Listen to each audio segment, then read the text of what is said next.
Keris kuno ini diperkirakan dibuat sejaman dengan era kerajaan Majapahit awal ya.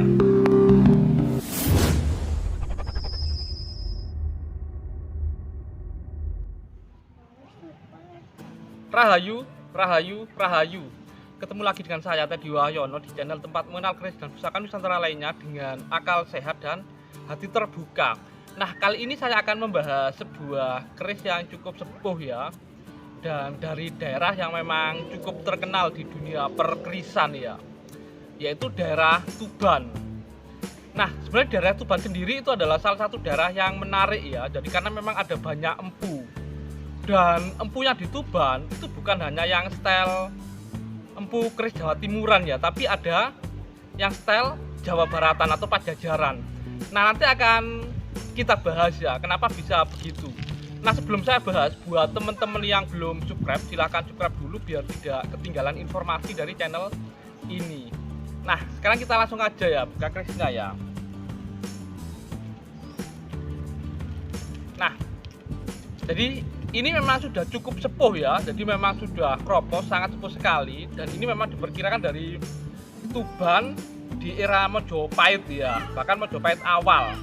Kalau lihat lumbangannya atau materinya ini persis seperti keris-keris Pajajaran atau Jawa Barat ya, tapi ini Tuban ya. Nah, sebenarnya untuk di Tuban sendiri itu memang beberapa empu besarnya yang terkenal itu adalah empu yang pindah dari Pajajaran ya. Jadi Ki Kuwung atau anak-anaknya dan anak-anaknya itu ya itu pindah ke Tuban. Sama Nyimbok Sombro atau empu Sombro, empu perempuan itu juga ke Tuban. Tapi nanti kalau di catatan perkerisan catatan lama itu memang ada beberapa empu yang terkenal ya. Jadi selain Ki Kuwung dan putranya sama Nyimbok Sombro, nanti itu ada Ki Bekel Jati ini yang memang paling terkenal ya. Lalu ada Ki Joko Suratman, terus ada Salahita, empu Salahita, dan satunya empu Paniti atau kalau di ensiklopedia keris ditulis Peneti ya. Kalau di ensiklopedia keris sebenarnya untuk tangguh Tuban ada 4 ya, cuma ditulis 4. Yang Tuban umum, Tuban Suratman, Tuban Peneti atau Paniti, dan Tuban Salahita ya. Dan mereka memang memiliki beberapa style tersendiri ya di Tuban ya. Makanya di Tuban itu memang gayanya bervariasi ya. Nah, ini adalah salah satunya ya. Ini sudah cukup tua ya. Cuma pamornya pendaringan kebak ya. Jadi walaupun sudah tinggal tipis tapi materinya nggak jadi ceprit, tapi tetap full pamor pendaringan ya. Jadi memang agak berbeda dengan Majapahit. Kalau Majapahit memang keseringan dicuci, kadang-kadang tinggal sedikit pamornya, jadi pamor ceprit ya. Kalau ini memang full, bisa dibilang materi bahannya hampir sebagian besar ada bahan pamor ya. Nah, untuk lebih detailnya, jadi bagaimana sih penampakan dari keris Tuban ini yang bisa dibilang sangat-sangat sepuh ini? Ini mari kita simak sama-sama.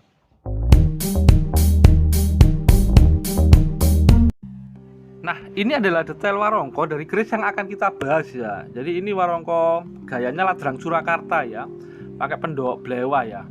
Entah itu warongko maupun pendoknya ini masih pakai yang lama ya. Jadi memang lama dan masih cukup bagus ya, termasuk dedernya lama. Biasanya sebenarnya keris Jawa Timur itu pakai warongko kayak Jawa Timur, tapi ini memang saya dapatnya memang pakai warongko Surakarta ini.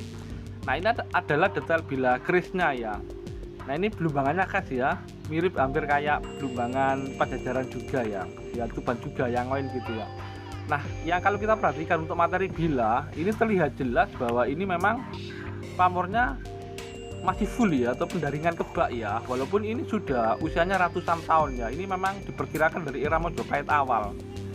Biasanya kalau dari era itu yang melalui proses pencucian berkali-kali atau sampai tipis gini, itu tinggal jeprit ya. Tapi kalau ini ternyata terlihat bahwa materi pamornya ini sangat banyak. Jadi walaupun sudah kondisi tipis gini, ternyata masih banyak bahan pamornya ya.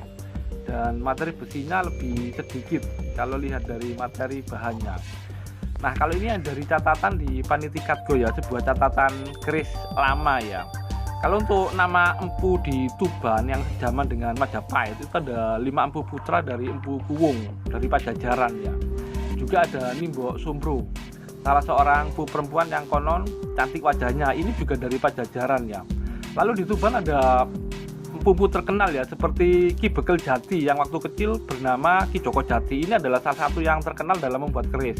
Ada Ki Paniti ya, yang tampan pangkatnya lurah. Ada Ki Joko Suratman dan Ki Salaita ya, yang memiliki pangkat seperti Ki Joko Suratman. Nah, kalau yang di buku ensiklopedi keris yang ditulis Pak Bambang Harsiri Nuksmo, untuk keris atau yang gaya Tuban ya, tangguh Tuban itu paling nggak ada 4 ya, yaitu Tuban yang secara umum, Tuban Suratman, lalu itu ada Tuban Peneti dan Tuban Salaita. Itu yang saya garis merah itu ya. Nah, mungkin itu saja dulu dari saya. Semoga bermanfaat dan jangan lupa untuk like dan subscribe-nya.